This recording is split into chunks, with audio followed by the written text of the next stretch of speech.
Just introduce everyone, just a quick, just small slides to introduce everyone. So hi, this is a webinar on management of CLL, mostly and indolent non-Hodgkin lymphoma. If you have any questions, I'm speaking on behalf of the How I Treat COVID-19 team. So I just want to say welcome to Dr. Carolyn Owen, hematologist, and joining us, and Mr. Eric Peters, who's our patient survivor, and Boaz Wong, who's coordinator. A big thank you to Leukemia Lymphoma Society, Quebec Cancer Coalition, and the Lung Cancer Association, Lung Association in Quebec for the organization. The outline is very simple and it's a very casual format. So we're going to do, Dr. Owen is going to present a brief overview on the management of CLL before COVID-19 and how did the pandemic influence the whole care. We're going to have an intervention from Mr. Eric Peters as well, and then a Q&A. If there's any questions that we won't have time to answer, please do not hesitate to ask them in the chat box. There's an evaluation form and a questionnaire that was done in collaboration with the coalition that will be sent to you on further notice, just to be able to sense what are the needs that we need to have.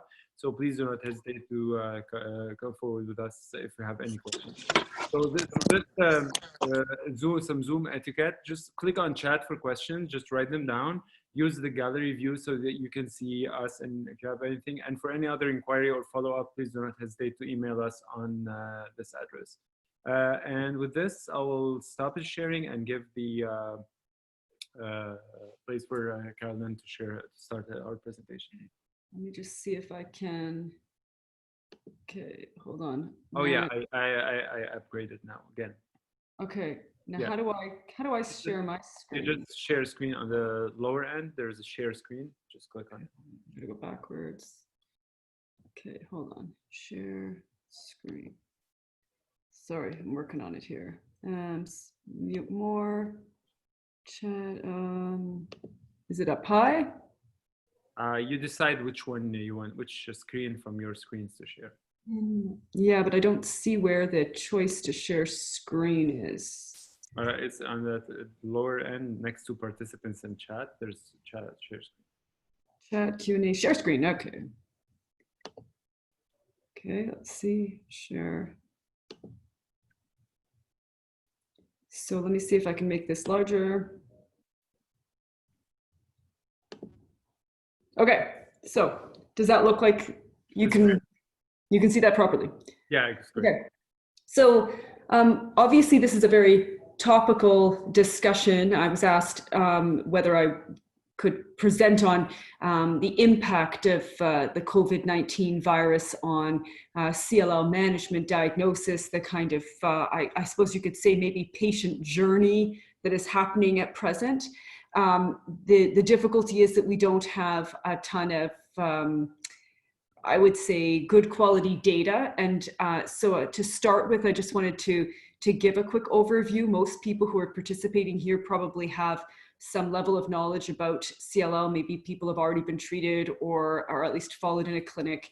But we wanted to kind of address how CLL and somewhat indolent non-Hodgkin lymphoma, which can be kind of considered fairly similar, how they were impacted by this virus and how our practice has changed with it.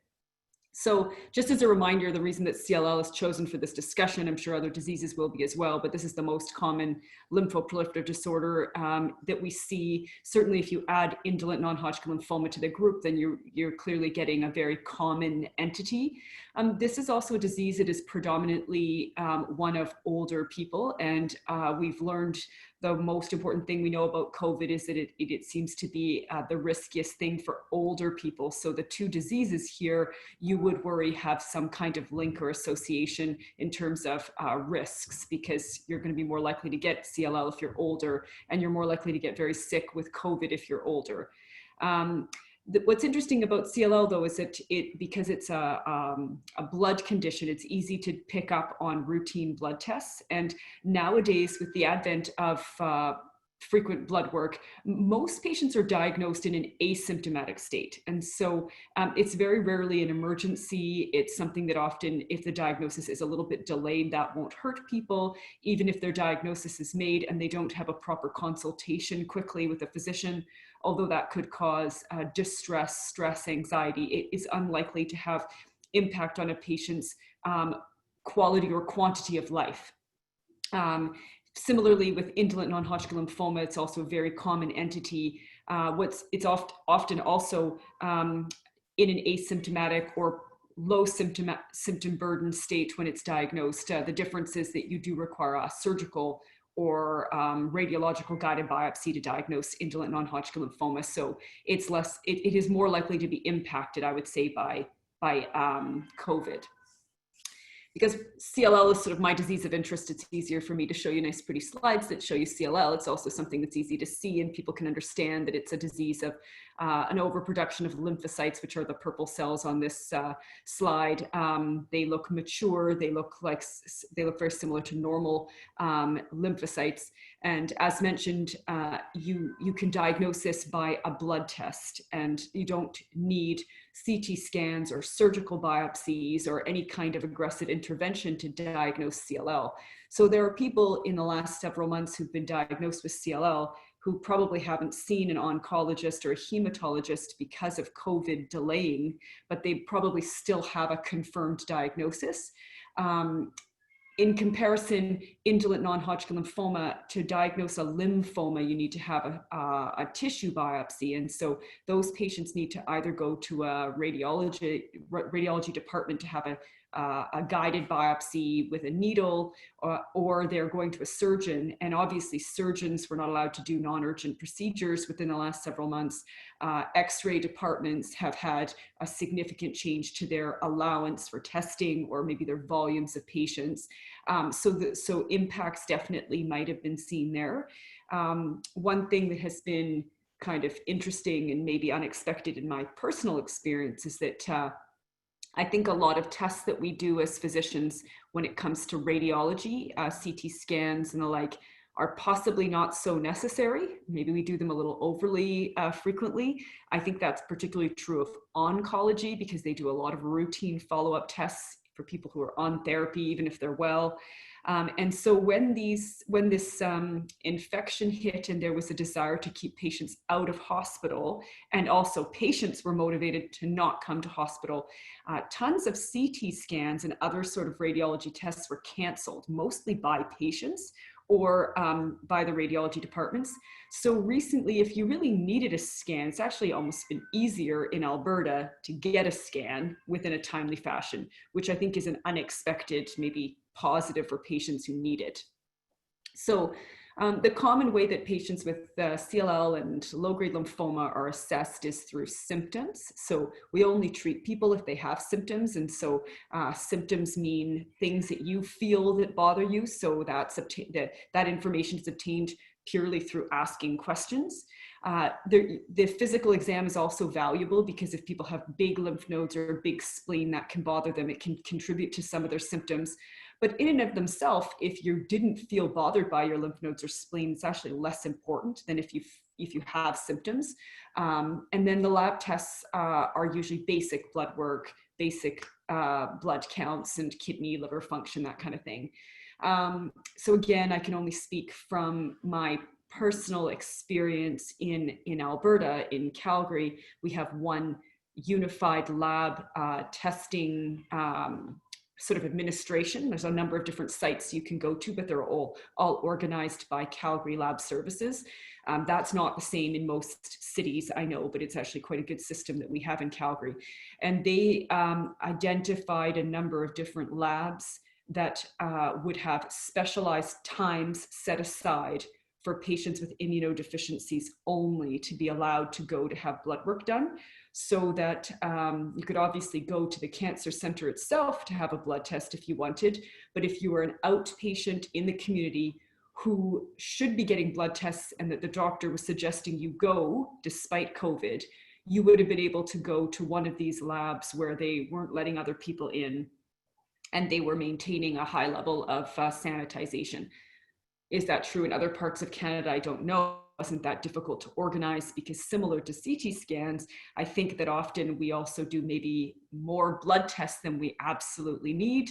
So when COVID hit, a whole bunch of patients who felt fine and were scheduled to do routine blood tests suddenly decided that they didn't want to go to a lab and be exposed to the public just for routine blood tests. So similar to routine follow-up imaging, the lab suddenly had a whole bunch of openings for patients canceling because they didn't want to go and be exposed. From an invasive test perspective, as I mentioned before, you don't usually need that for CLL. You do need it for low-grade lymphoma.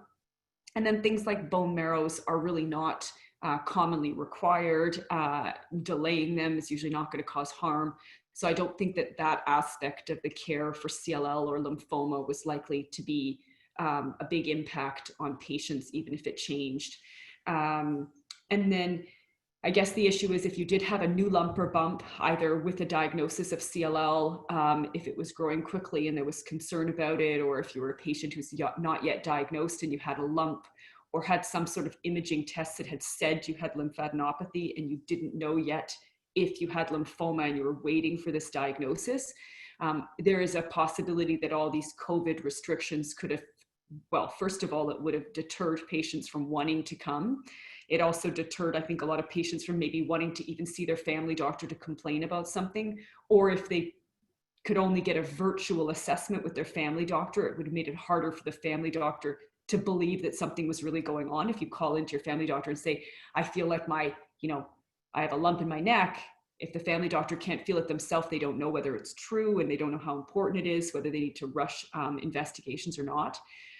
So again, in my experience, if we thought that a patient really needed tests done during COVID, because there were so many fewer patients than normal, we actually were able to get tests that were needed quite quickly and often with less hassle.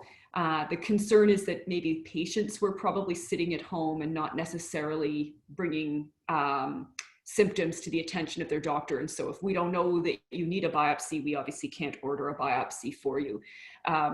With the surgeons, I think it was harder for them because so many of the ORs were canceled or reduced. And so even if the surgeon believed there was a need for a biopsy, they still had to sort of jump through some hoops to try to help us get those. But in my experience, they were able to if they were motivated to do so and they believed it was important. So in mentioning that the primary assessment for the disease is symptoms, I actually think that you can assess this quite well in a virtual way. It's been a big change to our practice to have what we call virtual assessments. I think the same thing for most physicians. There's a lot of different subspecialties where they've moved all their patients to virtual during COVID. With hematology, because many of our patients can be quite sick and people are on active chemotherapy, we didn't move all of patients to virtual, but we moved a lot of them to a virtual assessment. And if you're a CLL patient being watched and you're deciding about when you need treatment, the assessment actually, I think, is probably fairly good via telephone, or if you have one of these sort of online tools. The patients are asked about whether they're having big lumps or bumps that are growing or that are bothering them, whether they're feeling progressive fatigue that prevents them from being able to perform normal activities, if they notice bleeding or bruising. Night sweats and weight loss are not particularly common with slow growing diseases compared to aggressive diseases, but can be a sort of, certainly weight loss can happen in a more gradual approach. And then signs of a big spleen, like feeling full fast. That's what early satiety means. If you eat, your stomach fills up very quickly, or just having a sense of discomfort from abdominal fullness. But if the patient, when you call them, says, I still feel completely normal, then even if they haven't done blood work, you can be fairly confident that they probably aren't in urgent need of treatment. And if they want to delay doing labs for a month or 2 or even 3 months, usually that's something that's safe. And, I would have normally let a patient go away on vacation if they wanted to do something and then delay their visit or delay their lab work if they felt really well. So with COVID, we've been letting some people who are nervous to go to labs just delay routine follow-up lab work and that kind of thing if they tell us that they feel well. One of the other aspects of sort of assessing a patient who is soon to need treatment, or maybe a new patient, is this whole question of prognostic markers. And these are blood tests or other kinds of tests that are done that provide some level of understanding about the expected outcome of the disease, either people doing better or not so well relative to others with the same disease, and often are just reflective of the sort of disease biology. What's more important are what we would call predictive biomarkers, not just prognostic biomarkers, because if it's predictive, it actually having or not having one of these test results would influence what expected outcome you would get to a certain treatment. So it might change how you would actually treat the patient. And there's only a couple tests in CLL that do that. One of them is this chromosomal loss of chromosome 17, this 17p deletion. And that test is, done in the lab. It's just a blood test again, so it would be just as easy to get during COVID as not. And then similarly, the somatic hypermutation testing of the immunoglobulin heavy chain is again just a blood test. So if there was a need for the patient to have treatment and you were really motivated, the patient and the doctor thought that the patient needed treatment, I think these tests could have still been performed without any difficulty during the COVID. So now we have guidelines in Alberta that I try to update as often as I can on the best treatment for CLL, and we're always reviewing the data, and there's been lots of new clinical trials even within the last few years. And I think that this is where some change would potentially happen, especially if there's a sort of second wave of infections, especially if the infection rate maintains at a high level in some places, or if the restrictions with visiting the hospital continue. So for those patients who don't have a lot of symptoms, there is still, I would say, 100% agreement amongst CLL experts that patients should continue to just be actively observed. So watch and wait. And there hasn't been any data that has motivated us to think that patients who feel well and don't have bad symptoms from their CLL should need treatment now. And so during COVID, if you feel well enough to wait on therapy, that probably is definitely the right decision. One thing that we can't forget is that there is an impact of waiting for something bad to happen. So the active observation is kind of waiting for some sort of symptom that would motivate a need for treatment. But being left just waiting is associated with a sense of anxiety for a lot of patients. And this was just the results of there was a survey done through the Mayo Clinic CLL clinic a few years ago that they actually, it was kind of sad. Their conclusions were that patients who were being observed with a watch and wait approach for CLL actually had a reduced emotional quality of life compared to patients with other cancers. And most other cancers actually obviously require, usually treatment right away, and often have a worse expected outcome. And so it was this sense that you just told me I had something terrible and yet you've done nothing about it. You're just leaving me here, which left patients feeling really not well. And I think that we have to be careful because with COVID and all this deflecting patients, if you maybe have even a consultation via telephone, you never get to meet the doctor right away, or you come in once and you thought you were going to have a follow-up appointment and maybe be reassured that waiting was still okay, but now you don't get to come in for the follow-up appointment. You're just being looked at, you're just being, talked to. I think that maybe getting a new diagnosis, your family doctor tells you, well, the blood test showed this new disease, we're going to send you to the cancer center, and then the cancer center now says this is non-urgent. And at our cancer center, they said that we weren't allowed to see non-urgent consults, and they were being deferred up to, I think, October. There's patients going to be waiting 5-6 months to have a consultation. It probably doesn't change their outcome, but I'm sure it creates a huge amount of added anxiety. And that added anxiety and reduced sense of sort of care that is provided won't necessarily go away when the patient is finally seen again later. If they start off with that sense of abandonment, that might not go away. As I mentioned, you need to have some sort of reason to need treatment, and usually it is for indolent non-Hodgkin lymphoma, lumps and bumps that are bothering you or that are causing some kind of organ dysfunction, maybe a big lump pressing on something. And in CLL, similarly, the lymph nodes that are enlarged or spleen that are bothersome, or starting to have bone marrow failure problems. So not being able to make the normal blood cells, the red blood cells or the platelets sufficiently enough to feel well. And those are the reasons that people need treatment. So because the disease progresses slowly, even if you see these things starting to happen, usually patients can have some say in when they want to initiate therapy. And during COVID, when it's recommended against starting treatment and suppressing the immune system, I think it's safe to defer treatment for a time. The problem is that they keep talking about this worry about a second wave, and they haven't released any of the restrictions for the hospitals currently in terms of no visitors allowed in, and we're still, so we can only defer safely for so long. I mean, deferring for 3 months is probably no big deal. Deferring for a year is a big deal, and we won't be able to do that. And we might actually be deferring and then initiating therapy at a higher risk time point because we don't really know what the future will hold. And I think that is causing a lot of concern for physicians who don't really know what's going to come. And I'm sure that the patients who are informed are feeling the same concern. So we used to really focus a lot on the patient's sort of functional status, their age, their other medical problems for deciding which of the frontline therapies that we would choose. And this is because chemotherapy, there's a number of different chemotherapy plus antibody combinations, which can be variably intensive. So FCR is a highly intensive chemotherapy that is offered only to young, fit people. Then in Alberta and in some other places, there's sort of a middle of the range one called bendamustine and rituximab, which isn't funded everywhere in Canada. And then for patients who are older or frailer, there's the chlorambucil and obinutuzumab combination.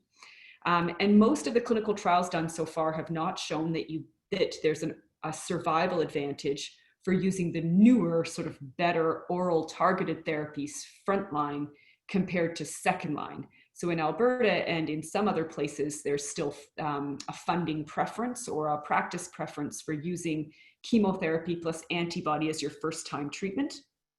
That is time limited. Once it's done, the patient's in remission, they get to be left alone for a while, and that's a good thing. The problem is that we're pretty sure that chemotherapy and antibody is going to cause significant immune suppression, and the new oral targeted drugs are likely less immunosuppressant. They do have less infectious complications. So there's definitely, I would think, in the places where both options are funded and where you don't have to come into the center to get IV chemo, the preference during COVID and probably for the next sort of year would be to use ibrutinib, or now acalabrutinib is a different oral BTK inhibitor that is becoming available through compassionate access. That I could see a practice change there, and I think that definitely people would be more motivated to try to use these oral therapies, and the patient doesn't have to come in every 4 weeks. The patient is probably going to be less immune suppressed at the start or during their treatment. So that's a definite change that I think is COVID specific, and we don't know how long that will last. One of the other things that's important, I'm quite passionate about clinical trials. I think they offer patients access to better therapies earlier than are available or funded in most provinces. Usually the patients get more sort of attention to their disease and to their wellness during the clinical trial. So clinical trials, I think, are a positive experience for most patients. They do involve usually more visits to the cancer center, more investigations and tests, because the clinical trial will want these objective measures. And so I would say that all of these COVID restrictions and the risks and difficulties with coming and going would definitely impact on the desirability, ease of access to clinical trials. And if patients have less access to clinical trials over a long period of time, that will definitely potentially have some reduced, some harm to patients. This is just me showing some very simple data about the fact that why we still favor chemoimmunotherapy in some patients. And it's the fact that there's a small group of patients who have better risk CLL, who are expected to potentially be cured by receiving FCR. but FCR is the intensive chemotherapy that I mentioned, and it definitely is associated with a significant risk of infection. So this is one of the biggest groups, I would say, of patients that you would have a real anxiety about, because nobody wants to start a highly intensive immune suppressing therapy, even if you think maybe they could be cured, if there is an outbreak that could cause those patients serious harm. So the clinical trial that was reported recently for ibrutinib, the BTK inhibitor given first line for young fit patients, has led to a practice change really only for the high risk patients who are young and have unmutated immunoglobulin. But some could argue that during COVID, really you should consider ibrutinib or a BTK inhibitor for any patient with CLL, because this study justifies it. There was a survival advantage for the ibrutinib. And even though that wasn't seen in the better risk patients, they certainly didn't do worse. And so I think this would be a very difficult discussion. I have one patient recently, we're not funded to give ibrutinib, but I could have supposedly, I suppose I could beg the cancer center whether they would give this oral drug for a patient instead of having him have to go to do chemotherapy.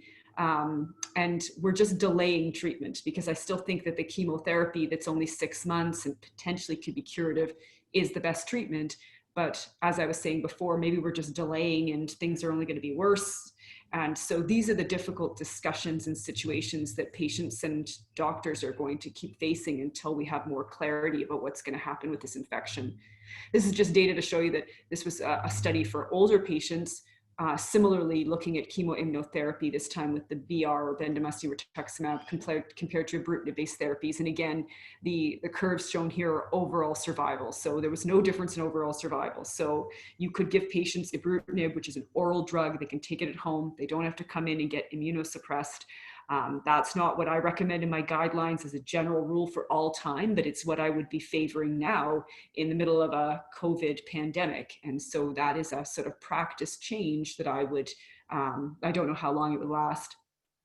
This is just very briefly, acalabrutinib is a second generation BTK inhibitor that is also Health Canada approved for CLL, but not yet funded in any province, but it's becoming available through a compassionate access program by the company. And it's something I've used in a couple patients in the relapse setting, because the good thing about a compassionate access program is they even they ship the drug right to your house. So that's got its own advantages now as well.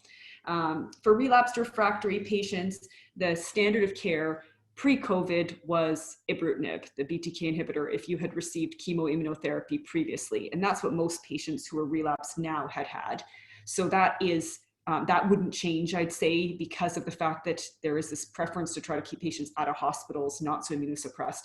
I don't think that anybody feels worried about giving ibrutinib. The other option for relapse disease is this venetoclax with rituximab, and that's also another excellent therapy. But the problem with venetoclax is you need to do lots and lots of blood tests within the first month. So that's a whole bunch of visits back and forth to out of your house, lack of social distancing. Then you have to get the rituximab, which involves coming to the cancer center. So definitely, I think that for those of us who would have favored venetoclax rituximab as our first relapsed treatment, which is what my guidelines recommend, now all of a sudden during COVID, we would say, you know what, it'd be better just to get an oral BTK inhibitor and not have to keep coming back and forth to the center as much. And this is the data for the acalabrutinib, showing that it was an excellent therapy for relapsed disease. So again, like I was saying before, it's like another option compared to ibrutinib, but because it's a compassionate program, the patients can get it at their home. And I've actually done that for a couple of patients in the last few months who've had concerns about going out a lot during COVID. So what do we really know other than what I'm just saying my sense is, or what's happened in Calgary, or how do I feel like things are changing? So one thing we know for sure about COVID is that the most risky group of patients for developing a severe or fatal infection are the elderly. and everybody can define elderly however they want. If you're old, you probably say it has to be older than me, or but most people would put that elderly cutoff around 75 or 80 for COVID, where over that age, you're at much higher risk than under that age. The data is much less clear about how CLL or low-grade lymphoma on their own, patients who are otherwise not over 80, how that will increase the risk of severe infection. So there's no reason to think that having some kind of hematological disease could ever reduce your chance of catching COVID, but it seems like the disease is so easy to catch, this infection, that I think everybody, you could say, is at risk of acquiring the infection. So the only thing you really care about is who's at risk of getting severely sick. And it doesn't seem clear right now that having CLL or indolent non-Hodgkin lymphoma definitely increases your chance of getting really sick. There's one report out of China, obviously, where they saw the disease earlier and have had more chance to look at their information. And they did see that patients with cancer were at higher risk of severe infection, not as big a risk as being really old. But within those cancer patients, I don't know that there were any who had CLL or low-grade lymphoma. So there was some heme patients, but hematological malignancies, we have several different kinds of blood cancers, and some of them are really severe and require inpatient treatment, profound immune suppression. And I think those are the patients that were really the ones included in this series. There's even some suggestion that maybe some of the drugs that we use for CLL might abrogate some of the inflammatory response that causes the lung damage with COVID. And so I'm not suggesting that people go out and, like hydroxychloroquine, start taking CLL related drugs if they don't need them. But there's no data right now that tells us that if you're doing well, taking ibrutinib at home for your CLL, that you should stop it, because it's really unclear whether the ibrutinib actually is a risk for getting sicker if you caught the infection. There's even a theoretical or suspected chance that it may have at least a weak protection. And so the best that we can suggest and the best that people can do is what is suggested to the general public, aggressive hand washing, try not to touch your face. That's a very difficult thing to learn. Social distancing, and those things are going to continue for who knows how long. But I think the big take home would be, if you're not over 80, if you have CLL or low-grade lymphoma, if you got COVID, it wouldn't necessarily be the end. And there's, I think, a relatively good chance that you could, have a bad viral infection and recover. And you shouldn't be expecting that any infection would mean a terrible outcome. And that is it for my little presentation. Oh, that's great, Carolyn. Thank you. I'm just gonna have just a quick question before I give the to Mr. Peters. You spoke about the risk of infections. We have actually, at least in Quebec, we have a shortage of immunoglobulins, IV immunoglobulins. I don't know what's the situation in Alberta, but we know that many patients with CLL that rely on perfusions, on infusions regularly because of concomitant infections. Yes, we have some habits sometimes to stop them over the summer because they decrease, and we have sometimes also a habit to over-prescribe immunoglobulins as well for patients, and once they stop them, they feel anxious about getting infected again. So sometimes CLL by itself is associated with infection, but sometimes there's also hypogammaglobulinemia that is also. How are you managing these patients right now, especially patients also young after FCR who got residual hypogamma as well?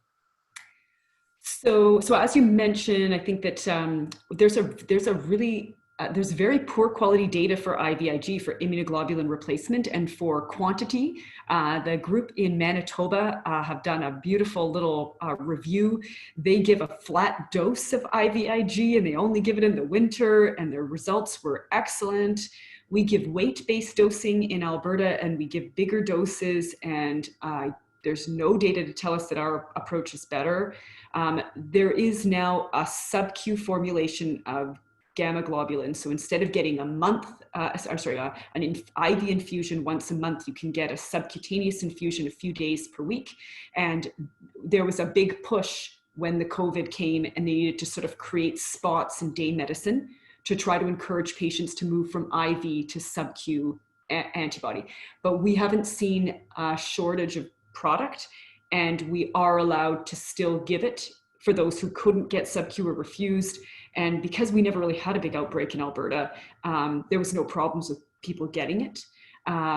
Again, biologically, maybe bacterial superinfection, if you catch the virus, might be more likely if you have hypogammaglobulinemia, but we're not confident that actually you're more likely to get severely ill with COVID just because you have low antibody levels. So if, I wouldn't change my practice, I would still try to be judicious about using it. I wouldn't start using it in people I wasn't using it before.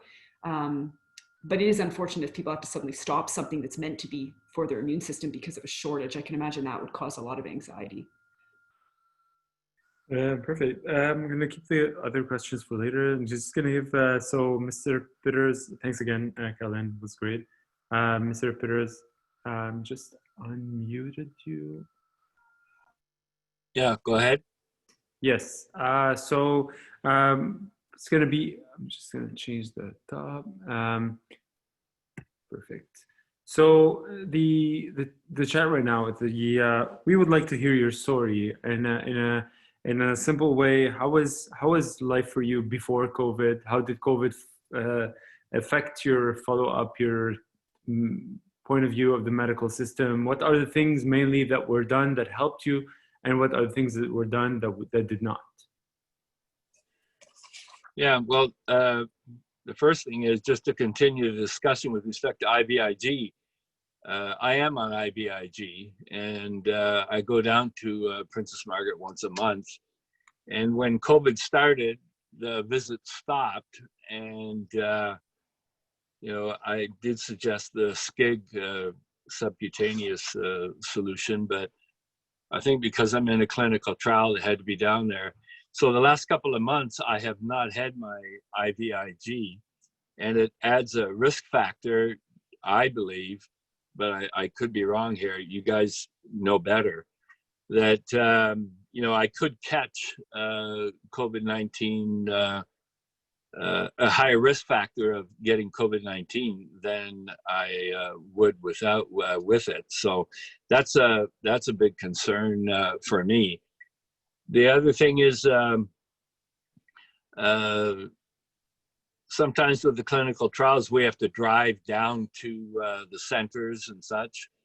The virtual calls, on one hand, are easier because you don't have to make the drive. On the other hand, the communication between the physician and I with respect to what that physician wants to know, in terms of feeling my lymph nodes and such, checking my spleen. Because that's not done, that raises a bit of concern as well.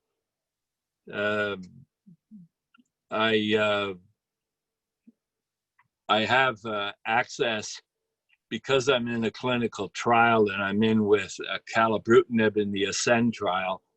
I have pretty good access to my hematologist because I can go through my clinical trial head nurse. So that's a positive, and that's always there. But yeah, the risk of infection is a huge concern for me, and I isolate myself as much as I can. And do you feel that the risk of infection could have been because if we were expecting a second wave and everything, and how we are talking about this, what can we do? What are the things that were implemented that helped out in reducing the stress that you live with that, and what would be different? Yeah, most of my concerns are with the risk of infection, because when you say a risk, it sometimes may or may not be there depending on the level of the risk. So when I go out, I certainly make sure I wear a mask all the time, because you never know who you come in contact, even with the social distancing. I am washing my hands much more frequently, much more with the soap and water than I am with the alcohol-based solutions. But yeah, it's a huge risk every time I go out. If I got to go somewhere, I try and have things delivered as much as possible, or I'll do a remote pickup, if you will, or pick up things as well. But I'll still be masked. So yeah, it's a great concern, and so I just stay home as much as I can. And did you feel any difference from the management from the healthcare professionals before and after COVID? Of course, you were in clinical trials, so it was a little bit different, but did you feel any difference in the management in this setting? No, because we just, they switched everything from visits to virtual. And even the blood tests that I would normally go down there for, as Dr. Owen was mentioning, I just go to the local Dynacare shop or blood area, and they take my blood, and I can see my results on there, and they're given to my hematologist as well. So the virtual call and doing this other testing is, in some respects, is less intrusive to my lifestyle, my isolation. So it's great. You know, I don't mind that at all. I wish I could do that all the time. But when a clinical trial, you're in a clinical trial, they like it down there because there's much more control over you as being a member of that trial. I will address this question also to Carolyn as well. Do clinical trials kept going during the whole period, or? Yeah, they do, but they relax certain things. But yes, you know, I always had to be on site for my blood being drawn. I stay in touch with them through my clinical trial nurse, and there's excellent communication between her and my hematologist. That works out. That works out really well. The virtual call is a good sense because you can have a better communication. I wish one of the things I wish with respect to the communication is that the medical profession get a secure email system in place, because I would love to communicate with my physicians or clinical trial nurse much more through an email system rather than, say, going down there and visiting all the time. You know, make it much easier with a secure email system. That would help tremendously, I think, and for much better communication. I would think it'd be more productive from a physician point of view. I mean, you could control who you talk to and when you respond, and I think there could be much better how it shows that both the patient and the physician could be more productive. Yeah, I have to agree in terms of the frequency of visits. The fact that they changed to virtual for most of the clinical trials kind of allowed that. They made special exceptions because normally they wouldn't. Normally you wouldn't be able to get away with having the patient not come in, as you mentioned. Even if you did all the right blood tests, they don't count it unless you do it at the center. And so they've made a bunch of exceptions in that way. Most studies are actually still enrolling for necessary studies. Only those that maybe the studies were for less acute diseases might have suggested a hold. But if I had a patient with really quite advanced CLL who really needed treatment, and she started onto a clinical trial in the middle of the COVID. She obviously had to come in for the first few visits. I think every cancer center is probably different in terms of the intensity of their rules. I mean, obviously Montreal and Toronto have had much higher loads, risks of patients than Alberta, but Calgary was the sort of epicenter of infections for Alberta. So our rules were quite strict. But they say you're not allowed to have any patient come in who has COVID type symptoms, but if they don't and they need to be seen, we were allowed to make that judgment. And I'm not sure if that's true everywhere, because there was an encouragement that all the patients move to virtual, but it wasn't mandated. It wasn't as though if you had said, no, I desperately feel I need to come in, that as a patient, you would have been told, you're not allowed to come in. The doctor was able to say, you know, I don't think the patient should need to come in. Please talk them into staying home. But there was no strict rule, except if you came to the doors and you had fever and, you know, respiratory symptoms, then they were going to send you to the emergency department and not lead you into the cancer center, and that would have defeated the whole purpose of coming. Yeah, we had rules that changed every week almost based on recommendations as well. One of the major things that were affecting our management is that there's a whole difference between the people that were in charge of the directives and regulations and then what's happening in the field. And we needed to adapt. Every week you need to adapt to new rules, to new regulations, who you can see, who you can't see, and how to manage the patients.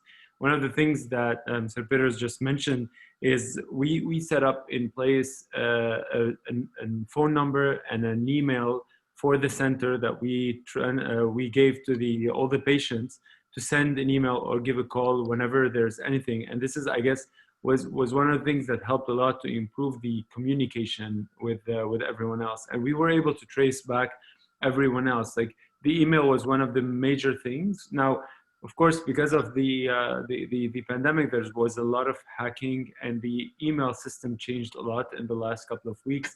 And now they forced us to change to very highly secured email addresses that if I want to have the email address activated on my laptop, it would block all the phones and the watch and everything that is connected to I have to have 6 passwords. So imagine to look on your watch, you need to put 6 numbers to be able to use it because of the highly secured. So there's pros and cons. We had to switch completely to use laptop for work, laptop for life. And I guess this would be something that we will be exchanging our experience as well altogether.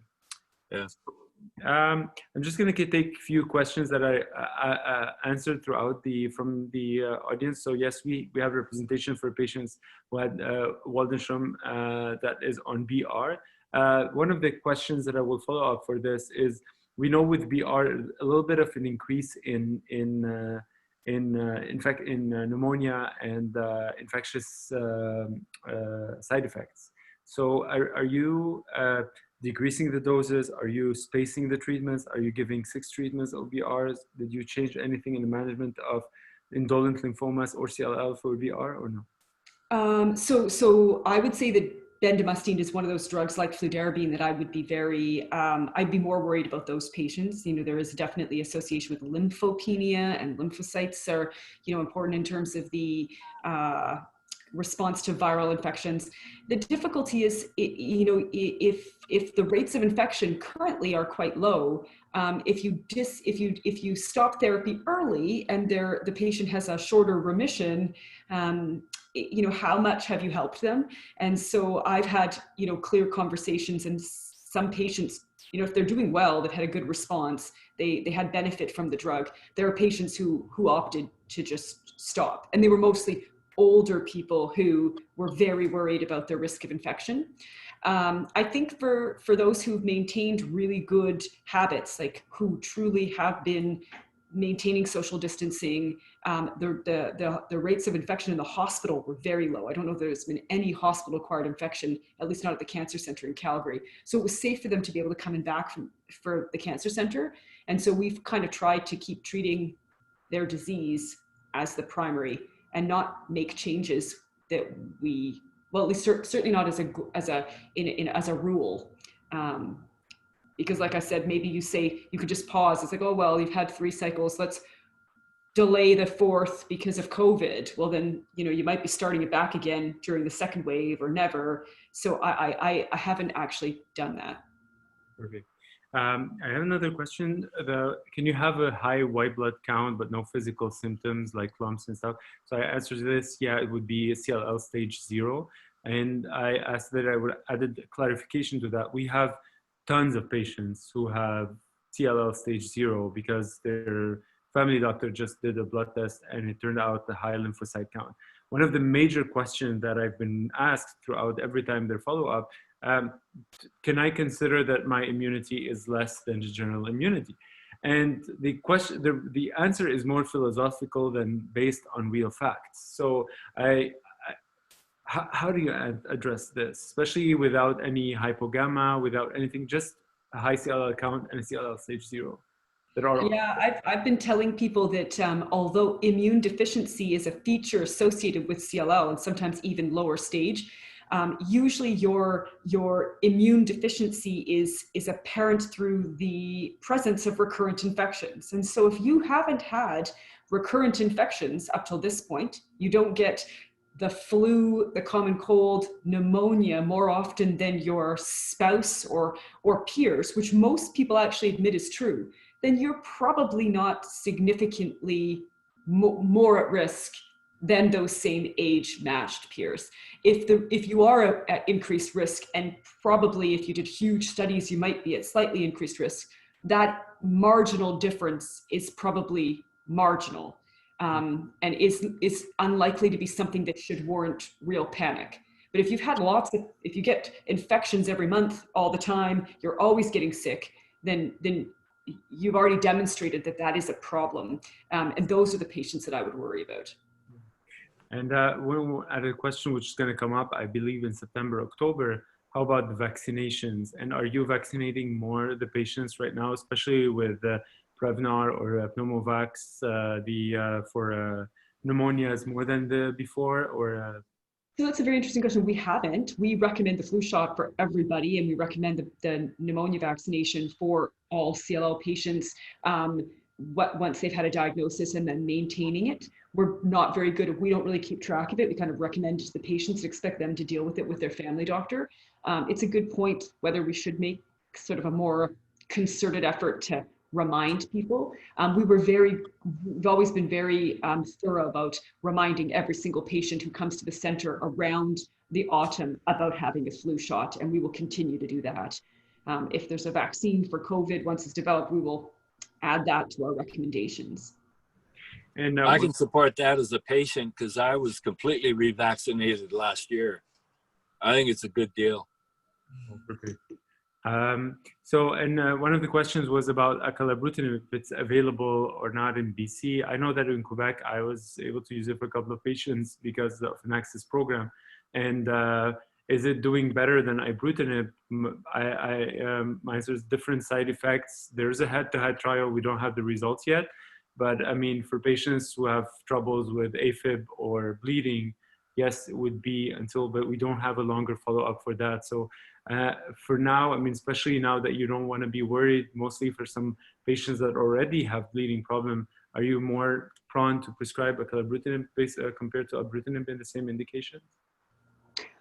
I think that's a question that's got nothing to do with COVID, and I'm hopeful that acalabrutinib will prove to be more tolerable based on the whole principle of being a second generation. It's more narrowed, but I would really like to see the head-to-head study. So I would say that you are right to receive acalabrutinib, you are right to receive ibrutinib, and I wouldn't be saying that I really feel strongly one or the other. Patients with bad hearts and history of heart arrhythmias, I'm favoring acalabrutinib for sure, because that's the major side effect I worry about with ibrutinib. But as a general population thing, I think hopefully we will see with time. Yeah, perfect. And one last thing, one of the questions, what is the view of medical cannabis to manage CLL? So, yeah. I think I get that question a lot. I'm going to answer that I know of absolutely no data that suggests that cannabis is a treatment for any cancer. I don't have any data to suggest it's harmful in CLL or any other hematological disease. So when people choose to use it for symptoms of reduced appetite or pains or whatever, and if it works for them, I don't know of a lot of drug interactions, so I don't have an opinion telling people to stop. But I do think that the suggestion that it will treat the cancer is quite likely by biology untrue and more of a marketing thing. Yeah. But that's my. I attended a conference where a U of T doctor who specializes in cannabis was pretty much saying the same thing, Dr. Owen. He had elderly patients, and cannabis would work for some and not for others, and there was no reasoning, and so much more research has to be done. There's just really no research available, according to him, that says it's of any use at all. I've had patients come in who have adult children who are aggressively, they're sort of harassing them because they haven't tried, you should be on cannabis because this is the cure-all for everything. It's a natural. And patients come and ask, is it okay that I don't really want to take it? I feel bad. It's like, yeah, you don't need to take it. Yeah. So finally, thank you all so much. Thank you, Dr. Owen. We really appreciate it. It was great. Thank you, Eric, for your help. Thank you for everyone who's here. If you have any other question for us, feel free to email us. And I hope we answered all your questions. If not, email us. Again, thank you so much. Stay safe. I just wanted to add one thing, if I may. Of course. One of the things, one of the comments on the document was about anxiety and stress. I can't say enough importance about patients, joining support groups. They're an invaluable experience to reduce anxiety and stress, and I recommend that highly. It's true. I say the same thing to people. I see people with CLL all the time, and I can tell you that you can manage this, but I don't have it. And I think it means a lot more to have somebody, your peer, who's going through the exact same life event. If they say it's okay, I think that is much more helpful. Those peer support groups are really valuable. So I just wanted to summarize one thing too, saying that because I've been in isolation for so long, it brought several things to mind in my life. And I was raised with 3 sisters, all with strong personalities, and they have supported me with CLL. My oncologist referred me to Dr. Christine Chen at PMH, who supported me for 13 years. My clinical trial nurse, Olga Levina, responds to my every need with full access to Dr. Chen. Dr. Martine Putz at the Bloomingdale Nursing Center asked me to provide support with her studies on cancer support for the elderly. And if you notice, all these are women. I also worked with Sarah Kahn at the Leukemia and Lymphoma Society for their First Connections program. My lymphomaniac support group at Hearth Place is 90% women. My whole life, both medically and emotionally, with my wife especially, has been and continues to support I continually get supported by great women. So I have to say, me too, I love women. Thank you, Mr. Peters. Thank you so much. Thank you. Have a great evening, everyone. Thanks again, Carolyn. Thank you, Mr. Peters. Thanks, Boaz. I'll see you in a bit. Bye. Thank you to the Leukemia Lymphoma Society, Pascal, Nadine. Thank you, everyone. Have a good day. Bye. Bye-bye. Goodbye. Bye.